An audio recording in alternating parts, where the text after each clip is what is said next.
New tonight, Boone County Clerk and Recorder Julie Bliss is arrested on theft and misconduct charges following an investigation by Illinois State Police.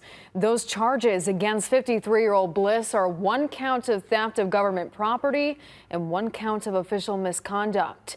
Combined, the 2 charges could carry a maximum of 12 years behind bars if she's convicted.